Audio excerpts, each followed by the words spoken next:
Hello everybody, so good to see all of you. Welcome everyone to the Africa Unbound Museum here in the heart of Addis Ababa. We're in the Arada district where so much history lives.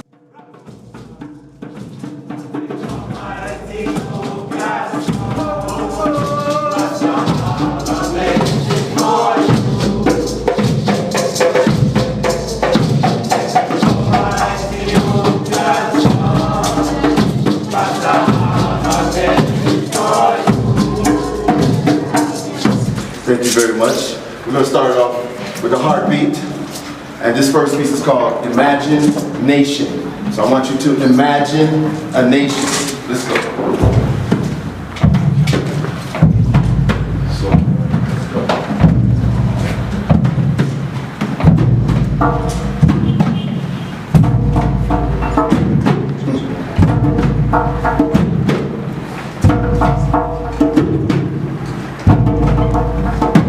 Imagine a nation. Imagine a nation where there's no hunger or starvation. Imagine a nation where there's no war or violent confrontation. Only peace, joy, happiness, love, and celebration. Imagine a nation. Imagine a nation. Then, bring your imagination to realization. From thought vibration to manifestation. Welcome to my imagination. Welcome to my imagination. No exploitation, only liberation. Freedom, justice, equalization. I'm committed to bringing this about with no hesitation. Without fear, doubt, or procrastination. Imagine a nation. Imagine a nation. Imagine a nation. Imagine a nation.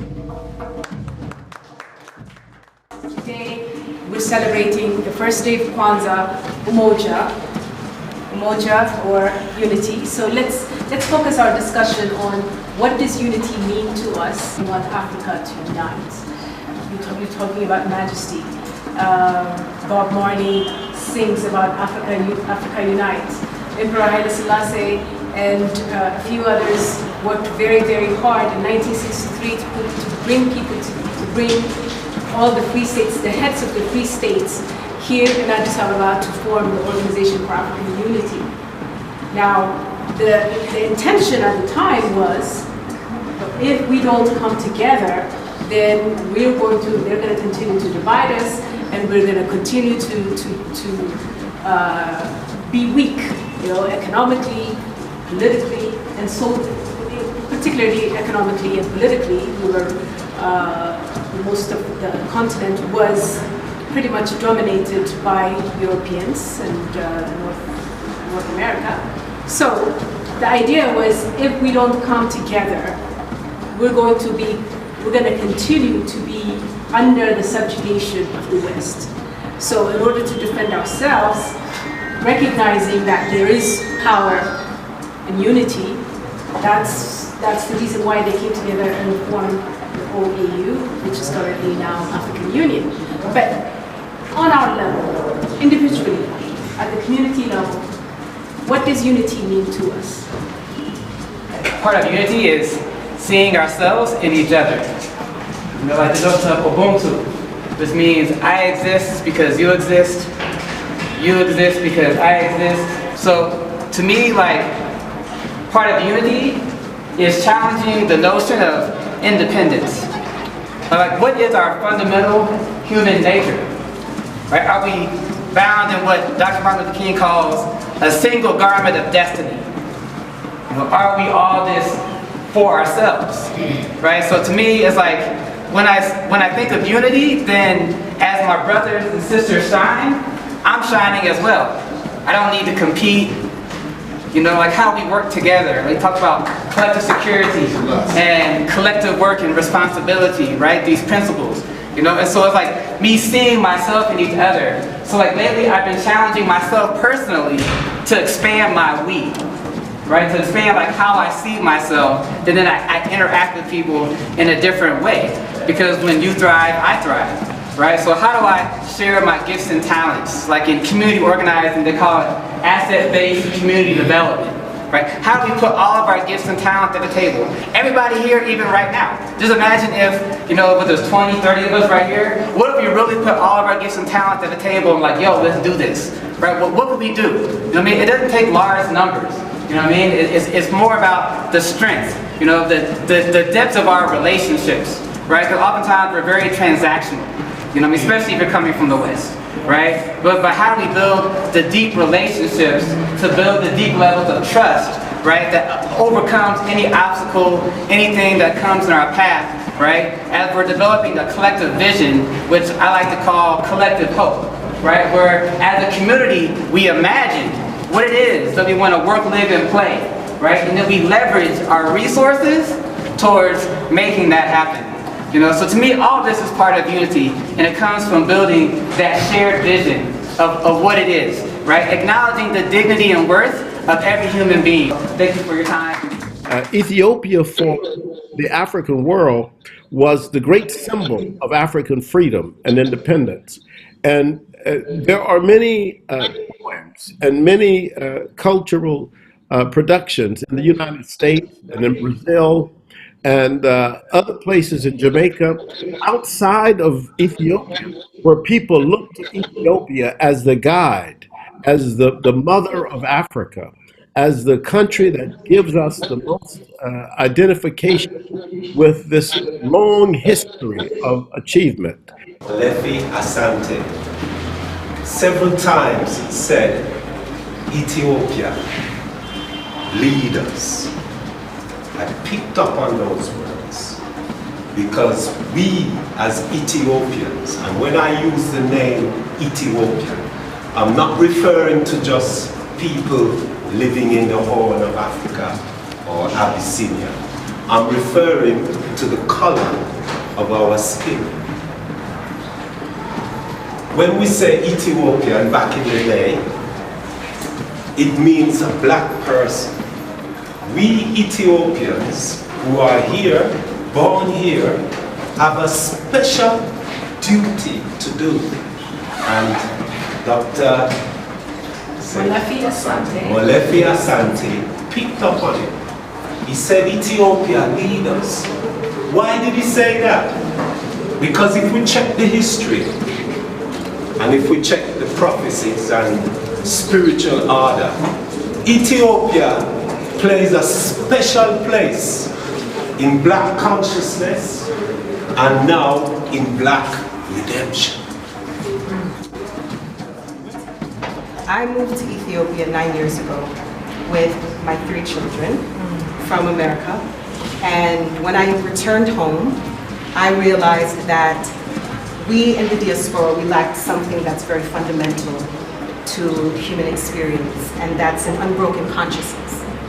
So when I came to Ethiopia, I found that among Ethiopians is a very dynamic and cultural expression that is so rich and so diverse. But at the same time, I felt like I had so much to learn. And Ethiopians, I treasure your culture and your community because you truly express unity. And so I want to say today, before we begin to talk about unity as something that we don't know, is unity as it has already been expressed in this culture. You guys are magnificent at expressing unity. I see that just at a grassroots level, as a neighbor, as a gorobet. You know what I'm saying? Living in a community, and we have Ikum, and we have Idir, thank you. We have Idir. We have things that bring us together, and allow us to express how we work together and how we feel about each other and how we value one another. That is already in the society. What happens is Western deviance has also entered into the society. And that Western deviance is eating at the heart of what is already present in the nation. We are already one. We were already, how long we've been one.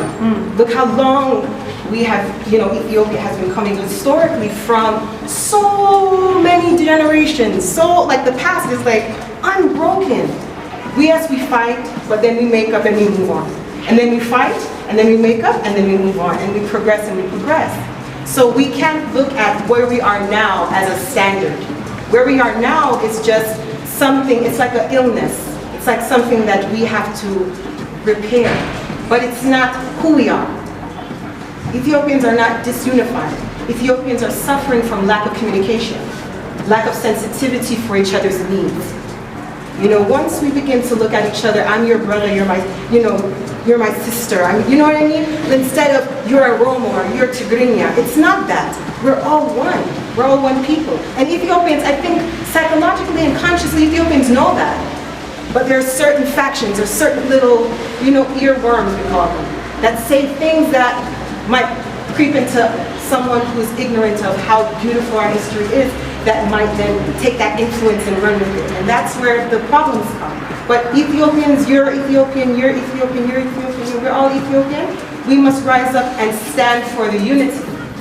And this is what, when Dr. Abiy, when he took power, this is what everyone was rallying towards. We were rallying towards that sound, that one peace, that one love, that one harmony, that togetherness. And Ethiopians were like, yeah, finally. Yes. And that's what we need to get back to, that passion, that we're preserving, not only for our children, but also for our past. When the dirt came, the dirt tried to wipe away a lot of that. So we now, especially the older Ethiopians, when they come with that rich history and they tell you about the glory of the previous times, that pride, that we were one together, and we worked and we fought and we maintained our sovereignty because we value being one people. We have to begin to have that same vigor again. If you lose that vigor, then where is the hope? Where's the hope for the nation if you think that it's just politicians that are supposed to fight for unity? It's not only politicians' responsibility to fight for unity. It's all of our responsibility to fight for unity. We have to prepare for the future. And the one really good point that I heard about is that proclaiming what is ours. In order to proclaim what is ours, we have to know what ours is and who we are. Let me ask you one very important question. If I have a chance to give you everything that you want at this moment, what would you do? Especially in this new technological world that we need more and more and more. But if I give you everything that you want, the one thing that you will do is share to others. So that is the exact definition of unity is. If we have the chance to serve others without any judgment, without any politics, without any materialistic things, we will not define by how much we have or how much we know or how much we consume from this world, rather than how much we serve others. So if we really knew our culture, if we really knew our humanity, then everything would become so simple. So the status quo, the current situation, might not work for everyone. So when we're saying culture is the way or maintaining culture is the way, I think it's really important to focus on the best parts of our culture. We are not saying Africa was this beautiful heaven for everyone before colonization, no. If we, for example, take the experiences of women, everyone might not agree. So I think the keyword here is the base parts of our culture. So whatever is working, we want to take it on. Yes, we want to maintain it. Whatever is not working, we want to destroy it. So yeah, that's just my 2 cents.